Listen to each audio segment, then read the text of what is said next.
Hello everyone, my self doctor Pulkesh Sharma. तो आज के इस वीडियो में अपन बात करेंगे नीट 2025 के राउंड वाइज कट ऑफ के बारे में। आज के इस वीडियो में अपन बात करेंगे आपकी राउंड 1, राउंड 2 और राउंड 3 के कट ऑफ के बारे में।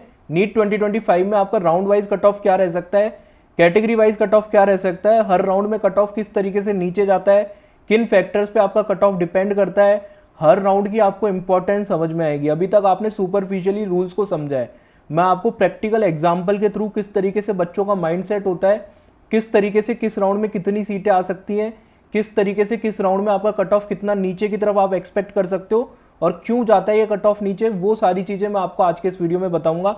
आपको रूल्स और रेगुलेशन थोड़े से समझ में आएंगे।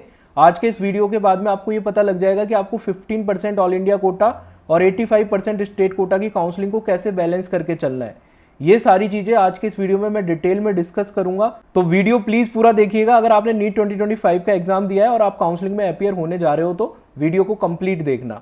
सबसे पहले अपन स्टार्ट करते हैं नीट 20 के राउंड 1 का कट ऑफ क्या था, वो आपको जानना जरूरी है। फिर आपको ये बेस बना के मैं कुछ आगे की चीजें समझाऊंगा राउंड 1 के बारे में। सबसे पहले यूआर कैटेगरी, जो आपके अनरिजर्व कैटेगरी है, उसका कट ऑफ था 19,603। 19,603 रैंक तक आपको ऑल इंडिया कोटा में फर्स्ट राउंड में पिछले साल कॉलेज मिल गया था। ओबीसी कैटेगरी का कट ऑफ था 20,281, 20,281 तक मिल गया था। ईडब्ल्यूएस में 23,419 तक मिल गया था। एससी कैटेगरी में 1,05,000 तक मिल गया था। एसटी कैटेगरी में 1,45,000 तक आपको कॉलेज मिल गया था पिछले साल राउंड 1 में। सबसे पहले आपको राउंड 1 की इंपॉर्टेंस समझनी है। देखो, राउंड 1 आपका होता है फ्री एग्जिट, आपको पता होगा। राउंड 1 में अगर आपको कॉलेज मिल जाता है तो आप उसको ज्वाइन करो, घर से बैठ के छोड़ दो, कोई फर्क नहीं पड़ता। ना आपकी सिक्योरिटी अमाउंट जा रही है, ना आपकी एलिजिबिलिटी पे कोई फर्क पड़ रहा है। आप स्टेट के राउंड 1 में भी एलिजिबल हो और ऑल इंडिया कोटा का जो नेक्स्ट राउंड है राउंड 2, उसमें भी एलिजिबल हो। तो बहुत सारे बच्चे इसमें अननेसेसरी सीट अलॉटमेंट करवा लेते हैं, जिसकी वजह से आपकी 65% के आसपास सीटें वैकेंट रहती है राउंड 2 के लिए। बहुत सारे बच्चों को कंफ्यूजन होता है कि सर राउंड 1 में कुछ कॉलेजेस आधी सीटें ही अपनी फिल करते हैं, आधी बचा के रखते हैं राउंड 2 के लिए। ऐसा बिल्कुल नहीं होता। पहले राउंड में सभी सीटों पे अलॉटमेंट दिया जाता है। बात यह है कि आपके 65% के आसपास बच्चे ऐसे होते हैं जिनको वो सीट मिलती है पर उसमें वो ज्वाइन नहीं करते, उसमें वो रिपोर्ट नहीं करते, क्योंकि आपके ऑल इंडिया कोटा के फर्स्ट राउंड के बाद में आपका स्टेट कोटा का फर्स्ट राउंड भी होता है। तो बच्चे रिजल्ट का वेट करते हैं कि स्टेट में एक बार सिचुएशन पता लग जाए, फिर अपन ऑल इंडिया कोटा के सेकंड राउंड के थ्रू ले लेंगे। बार बार फर्स्ट राउंड में जाओ ऑल इंडिया कोटा के रिपोर्ट करने, फिर अगर स्टेट में मिल जाए तो अपने डॉक्यूमेंट्स लेने वापस जाओ ऑल इंडिया कोटा के कॉलेज में। तो इस तरीके से काफी प्रॉब्लमेटिक होता है। इस वजह से बच्चे वेट करते हैं अपने स्टेट कोटा के राउंड 1 का। इस कारण से आपके ऑल इंडिया कोटा का राउंड 1 काफी ऊपर की तरफ जाता है, पर फर्स्ट राउंड से ही सारी सीटें फिल होती हैं। ऐसा नहीं कि सेकेंड और थर्ड राउंड के लिए कुछ सीटें बचा के रखी जाती हैं। हर राउंड में सारी सीटें फिल होती है। वो बात अलग है कि बहुत सारे बच्चे ज्वाइन नहीं करते। ठीक है, तो अगर मैं आपको एग्जाम्पल के थ्रू समझाऊं सिचुएशन किस तरीके से होती है। ऑल इंडिया कोटा का आपका जब फर्स्ट राउंड होगा, मान लो कोई राजस्थान का बच्चा है, उसने ऑल इंडिया कोटा से झांसी का आपका कॉलेज अलॉट करा लिया उत्तर प्रदेश के अंदर। अब वो झांसी के कॉलेज में रिपोर्ट करने से पहले सोचेगा कि मेरी रैंक तो अच्छी है, मुझे पता है मुझे राजस्थान के स्टेट कोटा में कॉलेज मिल जाएगा, और कुछ दिनों में आपका स्टेट कोटा के राउंड 1 का भी रिजल्ट आ जाएगा, तो उसका वेट कर लिया जाता है और रिस्क की कोई सिचुएशन है नहीं। अगर अपने को राजस्थान में इन केस नहीं भी मिला तो ऑल इंडिया कोटा के सेकंड राउंड के थ्रू ले लेंगे ऑल इंडिया कोटा में। फिर आपके राजस्थान के स्टेट 1 की काउंसलिंग का रिजल्ट आता है और उस बच्चे को मान लीजिए अजमेर अलॉट हो जाता है। अजमेर मेडिकल कॉलेज में फिर वो ज्वाइन करेगा। अपने झांसी कॉलेज में जो मिली थी उसको सीट राउंड 1 में उसने फ्री एग्जिट कर दी। ऐसे ही आपके 60 to 65% सीटें, 60 to 65% बच्चे इस तरीके की चीज करते हैं कि उनको ऑल इंडिया कोटा में जो सीट मिलती है उसको ज्वाइन नहीं करते, अपने स्टेट की काउंसलिंग का वेट करते हैं। बहुत सारे बच्चे ऐसे भी होते हैं जिनको पता होता है स्टेट में भी नहीं मिलेगा। जैसे दिल्ली का कोई स्टूडेंट है 18,000 19,000 का, जिसको फर्स्ट राउंड में कोई कॉलेज मिल गया है नॉर्थ ईस्ट में, तो वो रिपोर्ट करने नहीं जाता। उसको पता है दिल्ली में भी नहीं मिलेगा, कोई दिक्कत नहीं है, ऑल इंडिया के सेकंड राउंड में लूंगा कॉलेज, ऑल इंडिया कोटा के थर्ड राउंड में लूंगा कॉलेज। क्योंकि फर्स्ट राउंड में जाओगे, फ्लाइट से जाओगे, अपने पेरेंट्स के साथ जाओगे, तो बार बार फ्लाइट से आना जाना, फिर आपका कॉलेज चेंज होगा तो डॉक्यूमेंट्स वापस लेके आना, फिर ऑल इंडिया कोटा के सेकंड राउंड में जो कॉलेज मिलेगा उसमें सबमिट करना, तो बहुत हेक्टिक प्रोसेस होता है। तो बच्चे अवॉइड करते हैं। इसलिए आपकी रैंक के हिसाब से आपको थोड़ा सा इंटेलिजेंट डिसीजन लेना होता है। ऐसे नहीं कि फर्स्ट राउंड से पैनिक मचा दिया कि मुझे कॉलेज चाहिए चाहिए। तो आपके 8 राउंड की काउंसलिंग होती है, 4 स्टेट के, 4 ऑल इंडिया कोटा के, जिनमें आप 5 से 6 राउंड में तो एलिजिबल हो ही। अगर आप थर्ड राउंड में कॉलेज ले लेते हो all India Kota state quota में, फिर आप फोर्थ राउंड में एलिजिबल नहीं हो अपने, पर फिर भी कम से कम 5 राउंड में तो आप एलिजिबल हो ही, अगर आपने ऑल इंडिया कोटा के थर्ड राउंड में भी कॉलेज लिया तो। अपने स्टेट के फर्स्ट में एलिजिबल हो, स्टेट के सेकंड में एलिजिबल हो, ऑल इंडिया कोटा के फर्स्ट, सेकंड और थर्ड में एलिजिबल हो। तो इस तरीके से आपको पैनिक की सिचुएशन क्रिएट नहीं करनी है, थोड़ा पेशेंस के साथ में काम करना है। जैसे कि मैंने आपको बताया, फर्स्ट राउंड में आपका फ्री एग्जिट होता है, तो बच्चों को सिक्योरिटी अमाउंट की भी कोई प्रॉब्लम नहीं होती, एलिजिबिलिटी क्राइटेरिया की भी कोई प्रॉब्लम नहीं होती। आगे स्टेट में भी एलिजिबल है, ऑल इंडिया कोटा के राउंड 2 में भी एलिजिबल है, तो बहुत सारे बच्चे घर बैठे फ्री एग्जिट कर देते हैं। तो आपके इस वजह से फर्स्ट राउंड में काफ़ी सारे बच्चे अननेसेसरी अलॉटमेंट करवाते हैं। इस वजह से आपके फर्स्ट राउंड के बाद में जो सेकंड राउंड होता है ऑल इंडिया कोटा में, उसमें काफ़ी कट ऑफ नीचे की तरफ जाता है। कितना जाता है वो भी बताऊंगा, पर सेकंड राउंड में आपकी काफ़ी सारी सीटें आती हैं। आपकी बहुत सारी सीटें वैकेंट होने के कारण ऑल इंडिया कोटा के सेकंड राउंड में कट ऑफ सिग्निफिकेंटली ड्रॉप होता है। ठीक है, इस बार अपन फर्स्ट राउंड का कट ऑफ क्या एक्सपेक्ट कर सकते हैं? तो देखो, फर्स्ट राउंड में कट ऑफ इतना ड्रॉप नहीं होगा। पिछले साल भी अगर आप देखोगे 2023 से 2024 में ऑलमोस्ट 300 और 400 रैंक का ड्रॉप आया था। ठीक है, वो इस वजह से होता है कि बहुत सारे बच्चे अननेसेसरी अलॉटमेंट करवाते हैं, तो वो अननेसेसरी अलॉटमेंट की वजह से फर्स्ट राउंड में ज़्यादा ड्रॉप आपको देखने को नहीं मिलता है। हालांकि आपको कुछ ड्रॉप जरूर देखने को मिलेगा। उसका रीज़न सिंपली ये है, पिछले साल आपके ऑल इंडिया कोटा के सेकेंड राउंड और थर्ड राउंड में बहुत सारे नए मेडिकल कॉलेजेस खुले थे, तो जो सीटें आपकी पिछले साल सेकेंड राउंड और थर्ड राउंड में खुल गई थी, वो सीटें आपकी इस बार ऑल इंडिया कोटा के फर्स्ट राउंड से ही आपको देखने को मिलेगी। ऐसा तो नहीं होगा ना इस साल भी वो सीटें सेकंड राउंड और थर्ड राउंड में पार्टिसिपेट करेंगी।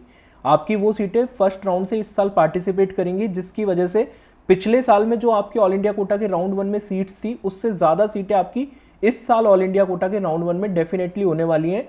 चाहे आपके नए मेडिकल कॉलेजेस खुलें या ना खुलें, आपकी डेफिनेटली जो सीटें पिछले साल राउंड 3 में इंक्लूड हुई थी, राउंड 2 में इंक्लूड हुई थी, उनका फायदा आपको राउंड 1 से ही मिलने वाला है। ठीक है, इस वजह से आपका कुछ कट ऑफ ड्रॉप होगा, नीचे की तरफ आ सकता है। कितना अपन एक्सपेक्ट कर सकते हैं ऑल इंडिया कोटा के राउंड 1 का कट ऑफ इस साल? जनरल कैटेगरी में 20,600 के आसपास, 20,600 के आसपास आप एक्सपेक्ट कर सकते हो। ओबीसी कैटेगरी में आप 21,200, 21,200 के आसपास एक्सपेक्ट कर सकते हो। ईडब्ल्यूएस में 24,400 के आसपास एक्सपेक्ट कर सकते हो। एससी कैटेगरी में 1,10,000, 1,10,000 एक्सपेक्ट कर सकते हो। एसटी कैटेगरी में 1,52,000, 1,52,000 आप एक्सपेक्ट कर सकते हो। इस साल फर्स्ट राउंड में जो फायदा होगा कट ऑफ का, वो पिछले साल सेकंड और थर्ड राउंड में बढ़ी हुई सीटों की वजह से होगा, जैसे बताया। इसके अलावा इस साल भी कुछ सीटें आपकी बढ़ सकती हैं, नए कॉलेजेस खुल सकते हैं। एनएमसी की वेबसाइट पे कुछ दिनों में अपडेट हो जाएगा कौन से नए मेडिकल कॉलेजेस खुले हैं, और कुछ कॉलेज आपके सेकंड राउंड और थर्ड राउंड में भी ओपन होते हैं डायरेक्टली, तो वो फायदा आपको सेकंड राउंड और थर्ड राउंड में देखने को मिलेगा आगे। ठीक है, अब अपन बात करते हैं राउंड 2 की कट ऑफ के बारे में। राउंड 2 किस तरीके से चलता है, नॉर्मल किस तरीके से चीज़ें चलती हैं, क्यों आपका कट ऑफ में इतना ज़्यादा ड्रॉप होता है, उसके बारे में बात करते हैं। देखो, राउंड 2 जब आपका ऑल इंडिया कोटा में होता है ना, उससे पहले आपको समझना है आपके स्टेट कोटा के राउंड 1 का रिजल्ट आ चुका होता है। बच्चे को पता चल चुका होता है कि उस स्टेट कोटा में उसको कौन सा कॉलेज मिला है, तो वो उस कॉलेज को एक रेफरेंस की तरह यूज़ करता है। मान लीजिए जैसे अपन ने एग्जाम्पल लिया था अभी, बच्चे को झांसी में मिला था ऑल इंडिया कोटा के राउंड 1 में, फिर स्टेट कोटा के राउंड 1 में अजमेर कॉलेज मिल गया। अब उसके पास एक कॉलेज है स्टेट कोटा के राउंड 1 का, रेफरेंस की तरह वो यूज़ करेगा इसको, अजमेर मेडिकल कॉलेज को वो यूज़ करेगा। अब उससे बेटर कॉलेज ही वो ऑल इंडिया कोटा के राउंड 2 में चॉइस फिल करेगा। बेटर कॉलेजेस में जो राजस्थान में अजमेर से ऊपर के कॉलेजेस हैं, जैसे एसएमएस भर दिया, आरयूएचएस भर दिया, जोधपुर भर दिया, बीकानेर भर दिया, उदयपुर भर दिया, ये कॉलेजेस भर दिए। साथ में ऑल इंडिया कोटा में जो नियर बाई स्टेट्स के टॉप के मेडिकल कॉलेजेस भर दिए, जैसे गुजरात में बीजे मेडिकल कॉलेज भर दिया, इंदौर का कॉलेज भर दिया, केजीएमसी लखनऊ भर दिया, इस तरीके के लिमिटेड चॉइस फिल कर दी। एम्स भर दिए, दिल्ली के कॉलेजेस भर दिए, बीएचयू भर दिया, जिपमर भर दिया, इस तरीके के टॉप के कॉलेजेस उसने भर दिए, क्योंकि उस स्टूडेंट के पास में स्टेट कोटा के अंदर अजमेर मेडिकल कॉलेज में एक सीट है, तो वो अननेसेसरी चॉइस फिलिंग नहीं करेगा। हालांकि इसमें कुछ एक्सेप्शन भी होते हैं, वो अननेसेसरी चॉइस फिलिंग करते हैं। जो कॉलेज उनके पास में स्टेट कोटा में होता है, उससे भी नीचे के कॉलेजेस वो फिल करते हैं, इसलिए कि क्या पता ये सीट कैंसिल हो जाए, वो सीट तो मेरे पास बचे। इस तरीके से फियर होता है काउंसलिंग को लेके। उनको 10,000 जो सिक्योरिटी अमाउंट है उससे फर्क नहीं पड़ता, हो जाएगी फॉरफिट। ऑल इंडिया कोटा के राउंड 2 में मिली हुई सीट ज्वाइन नहीं करेंगे, स्टेट में ही कंटिन्यू करेंगे, पर एक बार ज़्यादा से ज़्यादा ऑप्शन तो रहे अपने पास। इस कारण से आपकी कुछ सीटें ऑल इंडिया कोटा के राउंड 2 में भी ब्लॉक होती है, पर मोस्ट ऑफ बच्चे एक रेफरेंस की तरह, जिन बच्चों को स्टेट के अंदर कॉलेज मिल जाता है, वो रेफरेंस की तरह इस कॉलेज को यूज़ करते हैं, और फर्दर उससे बेटर कॉलेज होते हैं उन्हीं को वो चॉइस फिल में डालते हैं ऑल इंडिया कोटा के राउंड 2 के अंदर। तो आपको भी इसी तरीके से यही वाली अप्रोच फॉलो करनी है, इसी तरीके से काउंसलिंग को आपको पार्टिसिपेट करना है।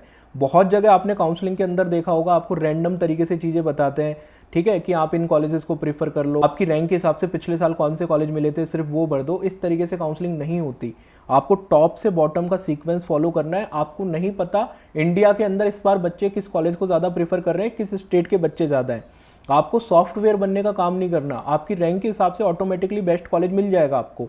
आपको ऐसे लग रहा होगा कि मेरे को मेरे रैंक के हिसाब से, मेरी प्रेफरेंस के हिसाब से शायद 140 नंबर का कॉलेज मिले, तो आप उसको फर्स्ट नंबर पे डाल दोगे तो वो आपको सबसे पहले अलॉट हो जाएगा। ऐसा नहीं होने वाला। आपको अपनी रैंक के हिसाब से मिलेगा। सॉफ्टवेयर रैंक के हिसाब से चलता है। पहली रैंक वाले बच्चे को देगा, सेकंड रैंक, मान लीजिए आपकी 20,000 रैंक है, आपने 240 250 चॉइस फिल करी, आपको लग रहा है मेरे को 240 नंबर का कॉलेज मिलेगा, 239 तक मेरे रैंक पे पिछले साल नहीं मिले थे। अब आपको 240 नंबर के कॉलेज को पहले नंबर पे डाल के कोई फायदा नहीं होने वाला। अगर आपने 1 से लेके 240 तक सीक्वेंस में चीजें डाली, जो आपके टॉप टू बॉटम का सीक्वेंस है, वो आपका डिपेंड करेगा आपकी क्या प्रायोरिटी है, आप किस स्टेट से, उस पर डेफिनेटली डिपेंड करेगा। तो सॉफ्टवेयर आएगा भाई, पहले नंबर पे इसने एम्स दिल्ली डाला है, एम्स दिल्ली तो सीटें ही खत्म हो गई, इसकी रैंक तक 20,000 पे नहीं मिलेगा, खत्म करो। सेकंड नंबर पे वीएमएमसी डाला है, थर्ड पे मौलाना आजाद डाला है, फिर एम्स डाले हैं, बीएचयू डाले हैं और अदर स्टेट्स के टॉप के मेडिकल कॉलेज डाले हैं, तो वो सब नहीं मिलेंगे। पर आपको नहीं पता कि क्या पता आपने 240 नंबर का एक्सपेक्ट कर रखा हो, 230 नंबर वाला कॉलेज जो आपकी नज़र में भी उससे बेहतर है, 240 वाला जो आप एक्सपेक्ट कर रहे हो उससे बेहतर है, क्या पता उसमें सीटें खाली हो जाएं और 230 नंबर वाला अलॉट हो जाए। तो आपको सॉफ्टवेयर बनने की कोशिश नहीं करनी है, सॉफ्टवेयर को अपना काम करने देना है। ऐसे नहीं कि मैं कॉलेज को टॉप पे डाल दूंगा जो पिछले साल मेरी रैंक पे मिला था। नई सीटें आपकी बहुत सारी ओपन होती हैं, अलग अलग स्टेट की परफॉर्मेंस हर साल चेंज होती है, तो आपको ये एक्सपेक्ट नहीं करना है बिल्कुल एग्जैक्टली सेम जाएगा, थोड़ा बहुत वेरिएशन जाएगा, वो एक आप रेफरेंस की तरह यूज कर सकते हो कि इस रेंज के कॉलेजेस मिलेंगे। पर उसको ये बिल्कुल नहीं मानना है कि मेरे को तो यही कॉलेज मिलेगा, इसी को पहले नंबर पे डाल देता हूँ, तो उसकी वजह से आपको नुकसान हो जाएगा। इस तरीके से काउंसलिंग में पार्टिसिपेट नहीं करना है, ठीक है। और ये अप्रोच जो मैं आपको बता रहा हूँ, all India Kota, state quota वाली, इसमें आपको समझ में भी आ रहा होगा कट ऑफ क्यों नीचे की तरफ जाता है और किस तरीके से अपन चीज़ों को फॉलो करेंगे तो अच्छे से अच्छा कॉलेज मिल पाएगा, वो चीज़ें भी आपको समझ में आ रही होगी। तो स्टेट कोटा के राउंड 1 में जो आपको कॉलेज मिल गया उसको रेफरेंस की तरह यूज करके उससे better college all India quota के राउंड 2 में आपको फिल करने होंगे। फिर भी कुछ बच्चे अननेसेसरी अलॉटमेंट सेकंड राउंड में भी कराते हैं, जैसे मैंने बताया, क्योंकि जो सिक्योरिटी अमाउंट है वो सिर्फ 10,000 है और आपकी एलिजिबिलिटी पे तो कोई फर्क ही नहीं पड़ रहा। अगर आपको ऑल इंडिया कोटा के थर्ड राउंड में फिर से पार्टिसिपेट करना हुआ तो 10,000 सिक्योरिटी अमाउंट वापस जमा कराओ, फिर से रजिस्ट्रेशन करो, राउंड 3 में पार्टिसिपेट कर लोगे। तो रूल्स स्ट्रिक्ट होते हैं हर राउंड के हिसाब से। जैसे फर्स्ट राउंड में ना तो आपकी सिक्योरिटी अमाउंट जा रही है, ना ही आपकी एलिजिबिलिटी पे आगे के राउंड में फर्क पड़ रहा है। राउंड 2 में क्या होता है, आपकी एलिजिबिलिटी पे तो फर्क नहीं पड़ रहा है, फ्रेश रजिस्ट्रेशन करके राउंड 3 में पार्टिसिपेट कर सकते हो, पर आपकी जो सिक्योरिटी अमाउंट है वो चले जाती है। पर वो सिक्योरिटी अमाउंट बहुत कम है, 10,000 ही है गवर्नमेंट कॉलेज के लिए। तो बहुत सारे बच्चे अननेसेसरी सीट अलॉटमेंट करा लेते हैं, जबकि उनको पता होता है कि उनको वो कॉलेजेस नहीं लेने या फिर उनको स्टेट में कंटिन्यू करना है, फिर भी जबरदस्ती के कॉलेज वो अलॉट करा लेते हैं। इस वजह से कुछ सीटें आपको ब्लॉक होती हुई दिखती हैं। इस वजह से आपके ऑल इंडिया कोटा के राउंड 2 से राउंड 3 में कट ऑफ नीचे की तरफ जाता है। कितना नीचे की तरफ जाता है उसके बारे में भी अपन डिस्कस करेंगे, पर सबसे पहले मैं आपको राउंड 2 की कट ऑफ बता देता हूँ, नीट 2024 की, और इस साल आप क्या एक्सपेक्ट कर सकते हो ऑल इंडिया कोटा के राउंड 2 की कट ऑफ, उसके बारे में अपन डिस्कस कर लेते हैं। तो जैसे मैंने आपको बताया, फर्स्ट राउंड में लगभग 60 to 65% सीटें वैकेंट रहती हैं, वहाँ पे रिपोर्टिंग बच्चे करते ही नहीं है। तो वो वैकेंट सीटों का फ़ायदा कहाँ होगा, ऑल इंडिया कोटा के राउंड 2 में होगा। इसके बाद में ऑल इंडिया कोटा के राउंड 2 से पहले स्टेट कोटा का राउंड 1 कंप्लीट हो जाता है, बच्चों को पता लग जाता है स्टेट में मेरे को ये कॉलेज मिल रहा है। तो जो समझदार बच्चे होते हैं वो unnecessary choice filling all India quota के राउंड 2 में नहीं करते। इसकी वजह से आपको ऑल इंडिया कोटा के राउंड 2 में कट ऑफ काफ़ी नीचे की तरफ राउंड 1 की तुलना में जाता हुआ दिखता है। अगर मैं जनरल कैटेगरी की बात करूं तो लगभग 3,500 रैंक का आपको पिछले साल डिफरेंस देखने को मिला था। आपके राउंड 1 में 19,600 पे क्लोज हो गया था लगभग, और राउंड 2 में लगभग आपका 23,000 तक गया था। अगर मैं बात करूं राउंड 2 की कट ऑफ की, तो यूआर कैटेगरी में जो कट ऑफ था राउंड 2 के अंदर ऑल इंडिया कोटा में, वो था 22,973, ऑलमोस्ट 23,000 आप मान सकते हो। ओबीसी कैटेगरी में आपका 23,322 कट ऑफ था, ईडब्ल्यूएस में 26,720 था, एससी कैटेगरी में 1,25,000 था, एसटी कैटेगरी में आपका 1,55,000 था। ये कट ऑफ आपका पिछले साल था। इस साल अपन क्या एक्सपेक्ट कर सकते हैं, देखो क्योंकि हर साल नए मेडिकल कॉलेजेस खुलते हैं, पुराने मेडिकल कॉलेजेस किसी में 100 सीट है वो 150 हो जाएंगी, 150 वाली 200 या 250 हो जाएंगी, ठीक है। इस तरीके से नंबर ऑफ सीट्स हर साल बढ़ती है। तो इस साल अपन ऑल इंडिया कोटा के राउंड 2 में एक्सपेक्ट कर सकते हैं यूआर कैटेगरी में 24,000 तक, 24,000 तक मिल सकता है, ओबीसी में 24,400 तक मिल सकता है, 24,400 तक मिल सकता है, ईडब्ल्यूएस कैटेगरी में आपको 27,800 तक मिल सकता है, एससी कैटेगरी में 1,31,000 तक मिल सकता है, एसटी कैटेगरी में 1,62,000 तक आप एक्सपेक्ट कर सकते हो कि आपको ऑल इंडिया कोटा के राउंड 2 में कॉलेज मिल जाएगा। अब अपन बात करते हैं आपको ऑल इंडिया कोटा के राउंड 3 में आपकी कट ऑफ क्या रह सकती है, उसके बारे में बात करते हैं। उससे पहले मैं आपको बता देता हूं, अगर आप नीट 2025 की काउंसलिंग में पार्टिसिपेट कर रहे हैं तो आप नीट इन्फो का पर्सनलाइज काउंसलिंग प्रोग्राम ज्वाइन कर सकते हैं। जो इंडिया का सबसे अफोर्डेबल, इफेक्टिव और ट्रस्टेबल काउंसलिंग प्रोग्राम है। इसमें पिछले कुछ सालों में बहुत सारे थाउजेंड ऑफ स्टूडेंट्स की हेल्प करी गई है उनकी रैंक के हिसाब से बेस्ट मेडिकल कॉलेज दिलाने में, चाहे ऑल इंडिया कोटा हो चाहे स्टेट कोटा हो। कैसे आप ज्वाइन कर सकते हैं? इस व्हाट्सएप नंबर पे आप मैसेज कर सकते हैं। याद रखिएगा, कॉल मत करना, कॉलिंग के लिए अभी नंबर बंद करा गया है क्योंकि बहुत सारे कॉल आते हैं। तो अभी आपको व्हाट्सएप पे इनिशियल कॉन्टैक्ट करना होगा। प्लान 1 है जिसमें आपको व्हाट्सएप असिस्टेंस मिलेगी और प्लान 2 में कॉलिंग असिस्टेंस मिलेगी। प्लान 1 में आपको कॉलेज की बॉन्ड की इन्फॉर्मेशन मिल जाएगी, नीट पीजी की कितनी सीट्स हैं वो मिल जाएगी, क्योंकि आप जिस स्टेट से एमबीबीएस करोगे वहां से आपको स्टेट कोटा मिलता है 50% नीट पीजी के अंदर। तो वहां पे अगर सीटें ज़्यादा होगी तो वो आपके लिए बेनिफिशियल होगा। ऑल इंडिया कोटा और स्टेट कोटा की प्रेफरेंस लिस्ट मिल जाएगी, किस तरीके से आपको चॉइस फिलिंग करनी होगी आपको व्हाट्सएप ग्रुप में ऐड कर दिया जाएगा, जिससे कि आपको नॉर्मल अपडेट जो भी काउंसलिंग के रिगार्डिंग होते हैं वो टाइमली मिलते रहें। इसके अलावा आपको all India Kota, state quota का पिछले साल का कट ऑफ बता दिया जाएगा, जिससे थोड़ा रेफरेंस मिल सके कौन सा कॉलेज आप एक्सपेक्ट कर सकते हो। आपको डिसीजन मेकिंग में हेल्प मिलेगी, जो सबसे इंपॉर्टेंट पार्ट है। आपको बता दिया जाएगा कि भाई यहाँ पे आपको रिपोर्ट करने की जरूरत नहीं है, फ्री एग्जिट कर दो, यहाँ पे आपको अपग्रेड कराना है, यहाँ पे आपको फ्रीज कर लेना है, आपको स्टेट कोटा में जाना है, ऑल इंडिया कोटा में जाना है, किस तरीके से आपको काउंसलिंग को अप्रोच करना है, वो डिसीजन मेकिंग में मदद मिल जाएगी। प्लान 2 में आपको ये फीचर्स के साथ में कॉलिंग असिस्टेंस भी मिलेगी फाइनल राउंड ऑफ काउंसलिंग तक, और आपकी डायरेक्टली कॉल पे मेड से बात हो रही होगी। तो आपको ये सारे फीचर ऑल इंडिया कोटा और स्टेट कोटा की काउंसलिंग के लिए फाइनल राउंड ऑफ काउंसलिंग तक मिल जाएंगे। आपको ज्वाइन करने के लिए इस व्हाट्सएप नंबर पे मैसेज करना होगा। अगर मैं ऑल इंडिया कोटा के राउंड 3 की बात करूं तो ऑल इंडिया कोटा का राउंड 3 रिस्की होता है उन बच्चों के लिए जिनके पास में स्टेट कोटा के राउंड 2 तक कोई सीट नहीं होती। उनको डिसाइड करना होता है कि फिर उनको ऑल इंडिया कोटा की राउंड 3 में जाना है, या फिर उनको थोड़ा सा कम चॉइस फिल करके स्ट्रे वैकेंसी राउंड में जाना है, या फिर उनको स्टेट कोटा के थर्ड राउंड में पार्टिसिपेट करना है। क्योंकि अगर ऑल इंडिया कोटा के राउंड 3 में सीट अलॉट करवा ली तो फिर ऑल इंडिया कोटा के स्ट्रे वैकेंसी राउंड से बाहर हो, अगर सीट ज्वाइन कर ली तो स्टेट कोटा के राउंड 3 से भी बाहर हो। तो ऑल इंडिया कोटा का राउंड 3 बहुत इंपॉर्टेंट राउंड है, और इसमें एक बहुत बड़ी प्रॉब्लम भी है जिसकी वजह से सीट ब्लॉकिंग भी आपकी होती है, उसके बारे में भी मैं आपको बताऊंगा। सबसे पहले जो अपन ने एग्जाम्पल लेके चल रहे हैं स्टार्टिंग से, कोई स्टूडेंट है ऑल इंडिया कोटा के राउंड 1 में झांसी मिला, उसको फ्री एग्जिट कर दिया, फिर स्टेट कोटा के राउंड 1 में राजस्थान के अंदर अजमेर का कॉलेज मिल गया, उसको ज्वाइन कर लिया।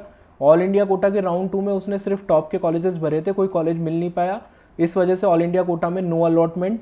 स्टेट कोटा के राउंड 2 में उसने अपग्रेड करा लिया, अजमेर से जोधपुर उसको मिल गया। अब ऑल इंडिया कोटा के राउंड 3 में उसके पास कुछ खोने के लिए नहीं है, सिर्फ पाने के लिए है। अब वो ऑल इंडिया कोटा में फन के लिए सारे एम्स भर देता है, टॉप के कॉलेजेस भर देता है, जबकि उसके माइंड में थोड़ा फिक्स है ऑलरेडी कि उसको ऑल इंडिया कोटा में कॉलेज नहीं लेना, लेना है तो बिल्कुल दिल्ली के कॉलेज लेने हैं या फिर पुराने एम्स लेने हैं। वो उसको उस रैंक पे मिल नहीं रहे, पर फिर भी उसने नए कॉलेज एम्स के डाल दिए। उसमें कोई एम्स मान लो उसको अलॉट हो गया, अब वो ज्वाइन करेगा नहीं उस एम्स की सीट को, वो एम्स की सीट उसने ब्लॉक कर दी। इसकी वजह से वो सीट आपकी चली गई स्ट्रे वैकेंसी राउंड में। उसने ना तो खुद वो सीट ली, ना किसी और को लेने दी, और स्ट्रे वैकेंसी राउंड में चले गई। क्योंकि मोस्ट ऑफ बच्चों को ऑल इंडिया कोटा के थर्ड राउंड में लेनी है सीट, बहुत सारे बच्चे नहीं जाना चाहते स्ट्रे वैकेंसी राउंड में, रिस्की होता है थोड़ा। अब उस बच्चे की वजह से ये सीट ब्लॉक हो गई। अब इस बच्चे का क्या नुकसान हुआ? इसको कोई नुकसान नहीं हुआ, सिर्फ सिक्योरिटी अमाउंट इसको नुकसान हुआ। सिक्योरिटी अमाउंट इसकी चली गई 10,000, जो हर कोई अफोर्ड कर लेता है। और अभी भी ये स्टूडेंट आपके स्टेट कोटा के राउंड 2 से राउंड 3 में अपग्रेडेशन के लिए एलिजिबल है। हालांकि ये स्टूडेंट ऑल इंडिया कोटा के स्ट्रे वैकेंसी राउंड की काउंसलिंग से बाहर हो गया है, फिर भी ये बच्चा, इसके पास में अपने जोधपुर की सीट रहेगी, क्योंकि इसने ऑलरेडी वहाँ पे डॉक्यूमेंट सबमिशन कर रखा है और अपग्रेड करा सकता है अपने स्टेट कोटा के राउंड 3 में। तो ऐसे में आपका ऑल इंडिया कोटा के राउंड 3 में जो कॉलेजेस आपने फिल करे हैं उसको ज्वाइन करना मैंडेटरी कर देना चाहिए एमसीसी को। ये रूल में प्रॉब्लम है, जिसकी वजह से जो डिजर्विंग बच्चे होते हैं, जैसे कोई स्टूडेंट है जिसको मान लो एम्स की वो सीट चाहिए थी जो इस स्टूडेंट ने ब्लॉक कर दी, पर उसको नहीं मिल पाई कुछ रैंक की वजह से, फिर उसको तो वो जो सीट मिली उससे नीचे वाली वो लेनी पड़ेगी ना। वो तो स्टे वैकेंसी राउंड का वेट नहीं कर सकता, और अब तो जा भी नहीं सकता, क्योंकि उसको ऑल इंडिया कोटा के राउंड 3 में और दूसरे कॉलेज की सीट अलॉट हो गई है। तो ये बहुत बड़ी प्रॉब्लम है आपके ऑल इंडिया कोटा के राउंड 3 में, कि जिन स्टूडेंट्स के पास में स्टेट कोटा में कोई सीट होती है वो अननेसेसरी अलॉटमेंट करवा लेते हैं, क्योंकि उनके पास कुछ खोने के लिए नहीं होता। वो बस एक ट्राई करना चाहते हैं, बस देखना चाहते हैं कौन सा कॉलेज मिलेगा, बाकी कंटिन्यू उनको अपने स्टेट कोटा के अंदर ही करना है। इस वजह से बहुत सारी सीटें ब्लॉक हो जाती है, और फिर वो स्ट्रे वैकेंसी राउंड में चले जाती है, और स्ट्रे वैकेंसी राउंड में थोड़े बच्चे भी कम होते हैं, और फिर जो डिजर्विंग कैंडिडेट्स नहीं होते उनको खराब रैंक पे, काफ़ी नीचे रैंक्स पे अच्छे मेडिकल कॉलेजेस मिल जाते हैं। कई कॉलेज जो 5,000 रैंक पे क्लोज हो गए वो आपको 20,000 22,000 तक मिल जाएंगे। इस तरीके की चीज़ें आपको स्ट्रे वैकेंसी राउंड में देखने को मिलेगी। अब आपके मन में भी डाउट हो रहा होगा, मैं भी स्ट्रे वैकेंसी राउंड में जाऊंगा, तो अभी मत सोचना उस बारे में, आपका अपनी काउंसलिंग को खराब कर लोगे। उससे पहले आपके ऑल इंडिया कोटा और स्टेट मिला के 6 राउंड है, ऑल इंडिया कोटा के 3 और स्टेट कोटा के 3, उन पे फोकस करो। वो आपकी थोड़ी रिस्की चीज़ें होती है, उसका एनालिसिस किस तरीके से होता है वो यूट्यूब पे भी मैं करता हूँ, और पर्सनली जो बच्चे गाइडेंस के लिए बात करते हैं उनको भी हम प्रोवाइड कराते हैं। सारी चीज़ें ओपनली बता देते हैं, कितना रिस्क है, क्या आप एक्सपेक्ट कर सकते हो, और आपको किस बेस पे रिस्क लेना चाहिए या नहीं लेना चाहिए। ठीक है, तो वो डिस्कशन अभी थोड़ा बाद में होगा। अभी अपन ऑल इंडिया कोटा के जो नॉर्मल राउंड होते हैं 3 राउंड, उनके बारे में अभी डिस्कशन कर रहे हैं। तो अब अपन बात करते हैं आपके ऑल इंडिया कोटा के राउंड 3 का क्या कट ऑफ आप इस साल एक्सपेक्ट कर सकते हो कि क्या कट ऑफ आपका जा सकता है। तो यूआर कैटेगरी में आपका 26,000 के आसपास आपका कट ऑफ हो सकता है ऑल इंडिया कोटा के राउंड 3 का। ये इस साल का एक्सपेक्टेड कट ऑफ मैं आपको बता रहा हूँ 2025 का। ओबीसी का कट ऑफ हो सकता है 26,100, 26,100। ईडब्ल्यूएस का 29,500, 29,500 तक आपको सीट मिल सकती है ईडब्ल्यूएस में। एससी कैटेगरी में 1,42,000 तक आपको सीट मिल सकती है। एसटी कैटेगरी में 1,75,000 तक मिल सकती है। स्ट्रे वैकेंसी राउंड का डिस्कशन मैं आज के इस वीडियो में नहीं करूंगा, क्योंकि वो बहुत ही रैंडम राउंड है। कितनी सीटें बचती हैं, कितनी रैंक वाले बच्चे वेट कर रहे होते हैं, उस पर डिपेंड करेगा। तो वो अपन बाद में थोड़ा डिस्कशन करेंगे, क्योंकि स्टे वैकेंसी राउंड के बारे में अगर मैं अभी डिस्कशन कर दूँ, अगर मैं कट ऑफ बता दूँ यूआर कैटेगरी की 26,000 राउंड 3 की है और 26,500 राउंड 4 स्टे वैकेंसी राउंड की, तो सारे बच्चे फिर वेट कर लेंगे स्टे वैकेंसी राउंड में। जब सारे वेट कर लेंगे तो वो और ऊपर चली जाएगी। तो इस वजह से उस चीज़ का एनालिसिस अभी अपन नहीं कर सकते, वो थोड़ा सा वर्थ इट भी नहीं होगा। वो आपका बाद में जब काउंसलिंग की प्रोसेस चल रही होगी, राउंड 2 राउंड 3 इस तरीके की काउंसलिंग का टाइमिंग चल रही होगी, उस टाइम पे डिस्कस करना थोड़ा फ्रूटफुल है। एज ऑफ नाउ आप उसके बारे में डिस्कस मत करो, या फिर सोचो भी मत। अपने मेन राउंड है, सिर्फ उनके बारे में सोचो। तो इस तरीके से आपकी काउंसलिंग की कट ऑफ हो सकती है। इसमें वेरिएशन आ सकता है, नंबर ऑफ कॉलेजेस कितने खुलते हैं नए, किस राउंड में खुलते हैं, थोड़ा बहुत वेरिएशन आ सकता है। पर एज ऑफ नाउ मैंने जो चीज़ें बताई है, अमूमन कितने कॉलेज हर साल खुलते हैं, कितनी सीटें हर साल अमूमन बढ़ती हैं, उसके बेसिस के हिसाब से मैंने कट ऑफ आपको बताई है। ऑलमोस्ट इसी के आसपास आप कट ऑफ एक्सपेक्ट कर सकते हो। थोड़ा बहुत वेरिएशन हो सकता है। जो भी वेरिएशन होगा, नए कॉलेज खुलेंगे उनका रिगार्डिंग अपडेट हुआ, या फिर अदर अपडेट हुए काउंसलिंग के regarding all India Kota, state quota, आपको टेलीग्राम चैनल पे भी मिलते रहेंगे। टेलीग्राम चैनल को जरूर ज्वाइन कर लेना। नीट इन्फो टेलीग्राम चैनल का नाम है, डिस्क्रिप्शन बॉक्स में ही लिंक डाला हुआ है। इसके अलावा जो बच्चे पर्सनलाइज काउंसलिंग प्रोग्राम में इंटरेस्टेड हैं, आपको जो नंबर बताया था 8952089862, उस नंबर पे आपको व्हाट्सएप पे मैसेज करना होगा। फिर उसके बाद में आप कॉलिंग असिस्टेंस भी ज्वाइन करके डायरेक्टली मेरे से बात कर सकते हैं, या व्हाट्सएप असिस्टेंट ज्वाइन करके भी आप डायरेक्टली मेरे से व्हाट्सएप पे बात कर सकते हैं। Thanks for watching the video. मिलते हैं किसी अगले वीडियो में। बाय।